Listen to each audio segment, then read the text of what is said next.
Hello बच्चों, class 9th English के इस सेशन में आप सभी स्टूडेंट्स का वेलकम है।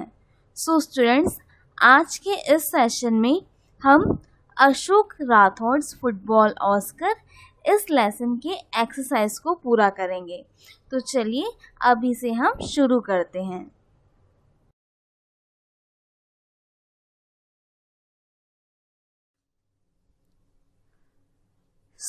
आपका फर्स्ट एक्सरसाइज है match the phrases in column A with their synonyms given in column B.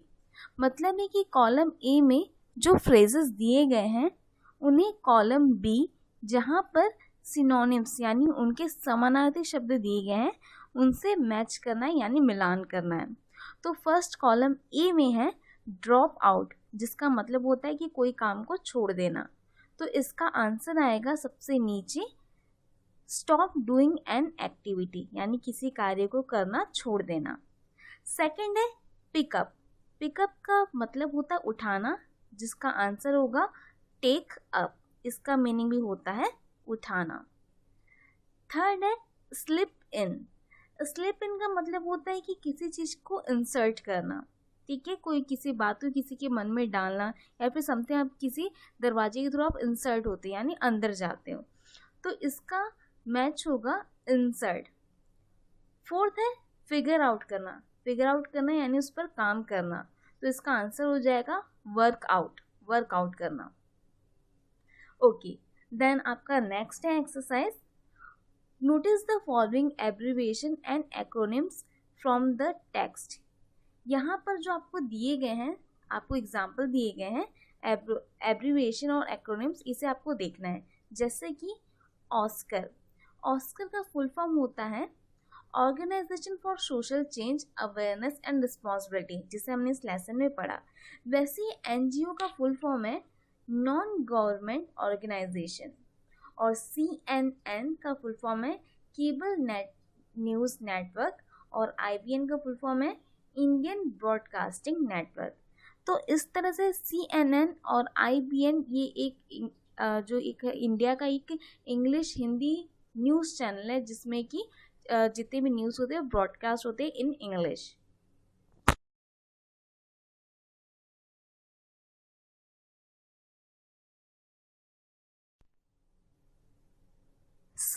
बच्चों, जैसे आपने इसके पहले देखा एक्रोनिम्स। एक्रोनिम्स यानी कि कोई ऐसे शब्द के समूह को हम कहते हैं जिसके स्टार्टिंग के वर्ड्स को हम जस्ट एक साथ लिखकर कह देते हैं। जैसे कि आपने मोस्टली सुना होगा IPL, राइट। IPL क्या है? एक्रोनिम्स है। WHO ये भी क्या है? एक्रोनिम्स है, जिसका फुल फॉर्म होता है वर्ल्ड हेल्थ ऑर्गेनाइजेशन। वैसे ही IPL का आपने फुल फॉर्म सुना होगा इंडियन प्रीमियर लीग। ठीक इसी तरह से यहाँ पे आपका फर्स्ट एग्जाम्पल है फीफा। फीफा क्या है? इसे एक्रोनिम्स बनाया गया है, ठीक है, और इसका फुल फॉर्म हो जाता है federation international the football association. इसे आपने एब्रीविएट किया, मतलब इसको विस्तार से लिखा। सेकंड है IPL ये एक्रोनिम्स है, इसका एब्रीविएशन हो जाएगा इंडियन प्रीमियर लीग। थर्ड है ICC, जिसका फुल फॉर्म है the international cricket council. Next है फोर्थ साई, जिसका फुल फॉर्म हो जाता है sports authority of India. Fifth है SGFI, जिसका एब्रीविएशन है school games federation of India. तो बच्चों हमेशा याद रखिएगा, जो भी आप शॉर्ट वर्ड्स जैसे याद करते हैं, जैसे आपने सुना होगा ACC कंपनी। अब ACC क्या है? ये एक्रोनिम्स वर्ड है। अब इसका एब्रीविएशन यानी इसका फुल फॉर्म हो जाएगा एसोसिएट सीमेंट कंपनी, ठीक है। आई होप बच्चों ये आपका कॉन्सेप्ट अभी क्लियर हुआ हो।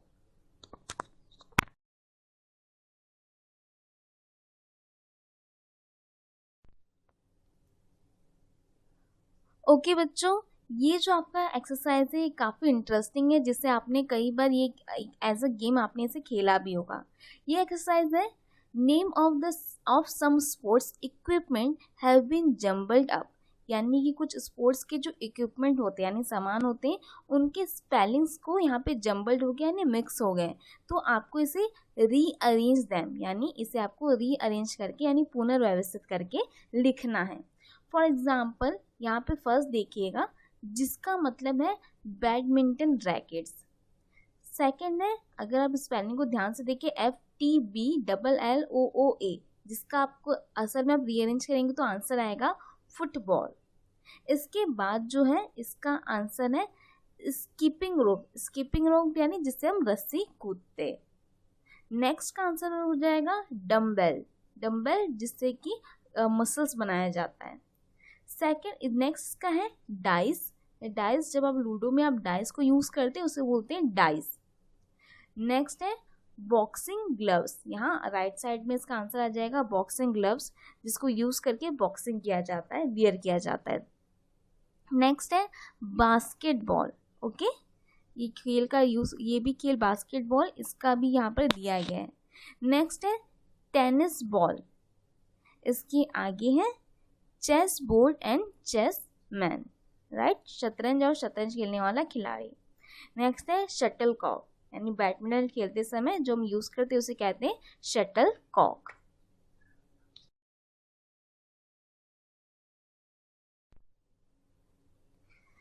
नेक्स्ट बच्चों, यहाँ पे आपका एक ग्रामर पोर्शन शुरू होता है। इस ग्रामर पोर्शन में आपको ये 2 सेंटेंस को एक बार अच्छे से पढ़ना है। मैं सेंटेंस को एक बार रीड करती हूँ। फर्स्ट सेंटेंस कहता है When Ashok was a child, his father Shankar Rathod, a fisherman, regretted. Okay, यहाँ तक बताया गया है कि जब अशोक चाइल्ड था यानी छोटा बच्चा था, उनके पिता शंकर राठौड़ एक फिशरमैन, रिग्रेटेड यानी उन्हें पछतावा हुआ था, that his daughter and older son had dropped out of school, कि उनके जो बेटी और उनके बड़े बेटे स्कूल छोड़ दिए थे। ठीक है, तो यहाँ पर जब अशोक छोटे थे उनके पिता शंकर राठौड़ जो एक फिशमैन थे, उन्हें इस बात का पछतावा था कि उनके बेटे और उनकी बेटी ने स्कूल को छोड़ दिया था। तो यहाँ पर that as a term use हो रहा है कि, राइट। तो यहाँ पर जो दैट वर्ड है इसे कहा जाता है नाउन क्लॉज। नाउन क्लॉज, ठीक है। सेकंड है दे वुड स्टिल अप और पिक अप फिश, यानी वे उस जो चोरी कर लेते थे और उठा लेते थे फिश को, that had fallen from baskets, जो कि बास्केट से गिर गए थे, to sell and make easy money, फिर उसे बेचते थे और आसानी से पैसे बनाते थे। ठीक है, तो फर्स्टली आप सेकंड लाइन में देखिएगा, दे वुड स्टिल और pick up fish that had fallen from baskets. ठीक है, मतलब कि वे उस मछली को पिक करते थे, उठाते थे या फिर चोरी करते थे जो कि बास्केट से गिर चुके होते थे। ठीक है, तो यहाँ पे दैट का मीनिंग हो रहा है जो कि।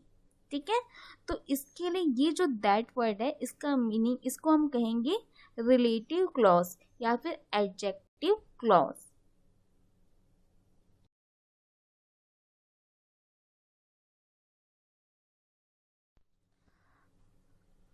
अब स्टूडेंट्स, यहाँ पर जो आपको सेंटेंस दिए गए हैं उसमें भी दैट टर्म यूज किया गया है। अब आपको ये फाइंड आउट करना है कि ये दैट कौन से क्लॉज को शो करता है। रिलेटिव क्लॉज जिसका मतलब हो जाता है कि जो की या फिर नाउन क्लॉज जिसका मतलब हो जाता है सिर्फ की। जैसे पहला आप एग्जांपल देखिए, पहला जो क्वेश्चन है मैं से पढ़ती हूँ। My school team that was selected for national games, मतलब कि मेरी स्कूल की टीम जो कि राष्ट्रीय खेल के लिए सेलेक्ट हुई थी। ठीक है, जो कि मैंने टर्म यूज किया है, had opted for red Jersey, उसने क्या किया था, रेड जर्सी को यानी लाल रंग की जर्सी को चुना था। ठीक, तो यहाँ पे मैंने दैट का मतलब है जो कि, तो यहाँ पर हमारा जो दैट है वो कौन सा है, रिलेटिव क्लॉज है। ठीक, अब सेकंड देखिए, सेकंड वाले से आपका और क्लियर होगा। सेकंड है द फुटबॉलर सेड दैट, यानी फुटबॉलर ने कहा कि, दैट का मतलब हो गया कि he had been working hard to reach his goal, यानी कि वह कड़ी मेहनत कर रहा था अपने गोल को पाने के लिए। ठीक, तो यहाँ पर ये दैट का मतलब सर क्या हुआ है, सिर्फ की। तो इसके लिए हमारा जो क्लॉज ये है ये दैट, वो होगा नाउन क्लॉज। ठीक है, अब थर्ड को देखिए, that students were dropping out of school, यानी वे जो छात्र थे वे स्कूल छोड़ दिए थे, वॉज द मेन प्रॉब्लम, जो कि मुख्य समस्या थी। नहीं, वॉज द मेन प्रॉब्लम यानी वह समस्या थी। ठीक है, वे स्टूडेंट स्कूल छोड़ दिए थे, मुख्य समस्या थी। तो यहाँ पर दैट जो है वो एज अ नाउन क्लॉज के रूप में यूज होगा। यहाँ इसका मतलब कोई जो की टर्म करके यूज नहीं किया गया है।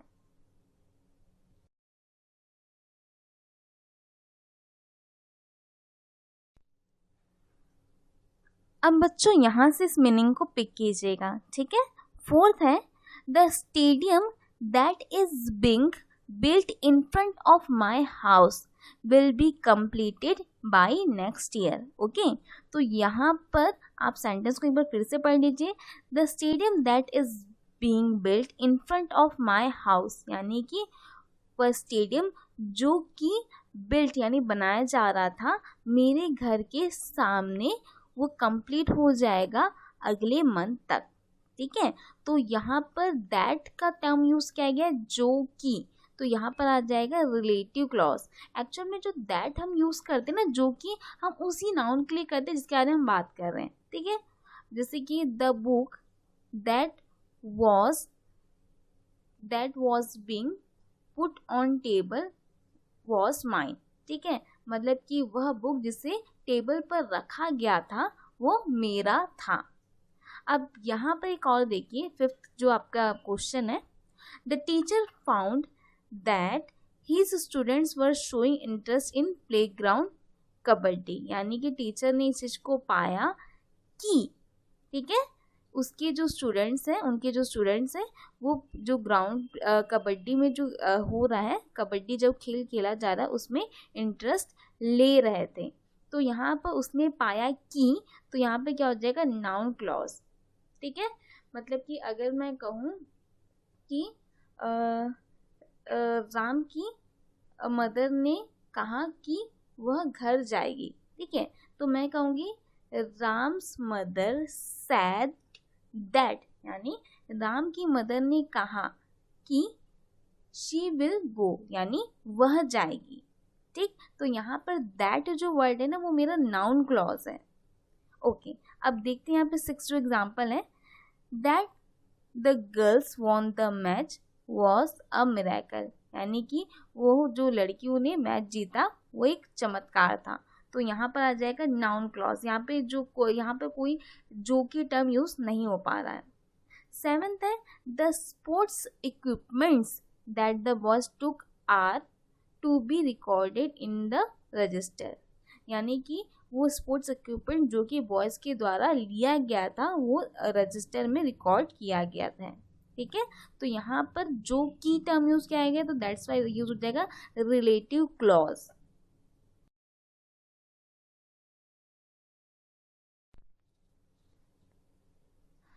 अब यहाँ पर आपको एक प्रैक्टिस एक्सरसाइज दिया गया है जिसमें कि आपको सीन पैसेज दिया गया है।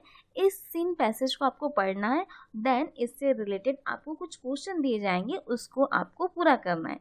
जैसे कि इन 2009 Ashok won a CNN IBN Real Hero Award and with it a cash prize after taxes of 3.45 lakh, यानी कि 2009 में अशोक ने CNN IBN वास्तविक नायक का खिताब जीता और साथ ही उन्होंने कैश प्राइज यानी नगद पुरस्कार जीता।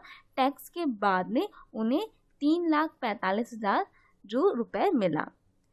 That's when my parents realized I was doing something worthwhile, यानी कि दैट्स वैन मतलब कि तब उन्हें उनके माता पिता को एहसास हुआ कि वह जो कुछ कर रहा था वह कुछ अच्छा था। अशोक स्माइल्स, यानी अशोक स्माइल करते हैं। My father sad he was proud of me, यानी मेरे पिता ने कहा कि उन्हें मुझ पर गर्व था। Ashok invested some of the money in a fixed deposit for Oscar Foundation and registered it as a trust. यानी अशोक ने उस पैसे के कुछ जो इस हिस्से को उसने उसका एफडी करवाया ऑस्कर फाउंडेशन के लिए और इसे रजिस्टर्ड कर दिया एज अ ट्रस्ट के रूप में. He also bought a computer for the kids, purchased more football equipment and rented a tiny room in which some of the children receive extra tuition. तो यहाँ पे परचेस का मतलब होता है खरीदना और टाइनी का मतलब होता है छोटा. उसने एक कंप्यूटर भी बच्चों के लिए खरीदा और फुटबॉल के मोर इक्विपमेंट यानी और भी सामान को उन्होंने खरीदा और एक रूम किराए पर, छोटा सा रूम किराए पर ले लिया जहाँ पर बच्चे एक्स्ट्रा क्लास रिसीव करते थे यानी वे लेते थे.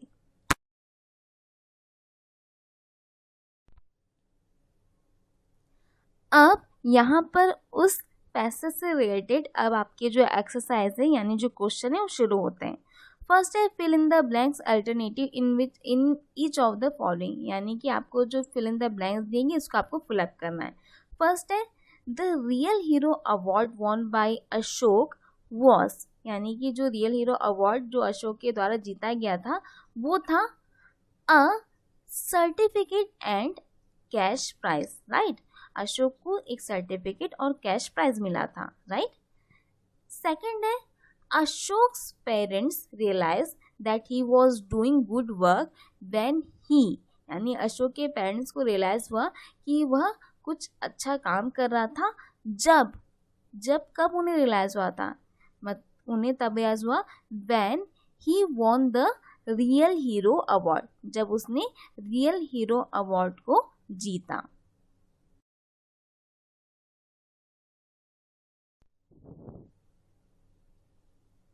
थर्ड क्वेश्चन है Ashok did not invest his money in, यानी कि अशोक ने अपने पैसे को इन्वेस्ट नहीं किया. किस में नहीं किया था? परचेसिंग लैंड, यानी कि भूमि को खरीदने में उसने अपना पैसा इन्वेस्ट नहीं किया था, बल्कि उसने फुटबॉल इक्विपमेंट और एक छोटा रूम और कंप्यूटर ही बस खरीदा था. फोर्थ है the prize money actually received by Ashok was, यानी कि वह जो प्राइज मनी था जो अशोक के द्वारा ग्रहण किया गया था वह था मोर देन 3.5 लाख, यानी 3,50,000 से अधिक था, या बी है लेस देन 3.5 लाख यानी 3,50,000 से कम था, या फिर सी डोनेटेड टू ट्रस्ट, यानी उसने डोनेटेड ट्रस्ट को क्या कर दिया, डोनेट कर दिया था. डी है नॉट रिसीव्ड बाय हिम, यानी कि उसके द्वारा रिसीव नहीं किया गया था. तो यहाँ पर आंसर आएगा लेस देन 3.5 लैक्स, यानी 3,50,000 से कम था जो प्राइज मनी अशोक को मिला था.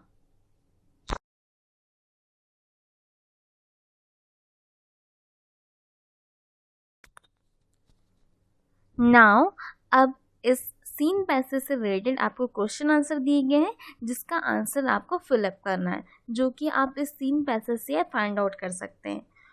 फर्स्ट है how much amount did CNNIBN give as a cash prize to Ashok, यानी कि कितना पैसा CNNIBN ने अशोक को एज अ कैश प्राइज यानी नगद पुरस्कार के रूप में दिया था. तो आंसर है CNNIBN gave 3.45 lakh as a cash prize to Ashok, यानी कि CNNIBN ने अशोक को 3.45 lakh as a cash prize के रूप में अशोक को दिया था. बी है what did Ashok do with the money he received, यानी कि अशोक ने उस पैसे के साथ क्या किया जो उसने रिसीव किया था. आंसर है Ashok invested some of money in a fix deposit for Oscar foundation, यानी अशोक ने कुछ पैसे का FD करा लिया ऑस्कर फाउंडेशन के लिए. He also bought a computer, यानी उसने कंप्यूटर खरीदा. परचेस्ड मोर फुटबॉल इक्विपमेंट, यानी उसने फुटबॉल इक्विपमेंट और भी खरीदे. And rent a tiny room where the children get extra tuitions, जहाँ पर बच्चे, उन्होंने एक छोटा सा रूम भी लिया किराए पर जहाँ पर बच्चे एक्स्ट्रा ट्यूशन प्राप्त करते थे. ठीक है. सी है why did he take a room on rent, यानी कि उसने एक रूम किराए पर क्यों लिया. तो इसका आंसर आपको फाइंड आउट करना है कि उसने एक्स्ट्रा रूम किराए पर क्यों लिया था। तो आपको आंसर पता ही होगा क्योंकि वो बच्चों को एक्स्ट्रा ट्यूशन क्लासेस देना चाहते थे।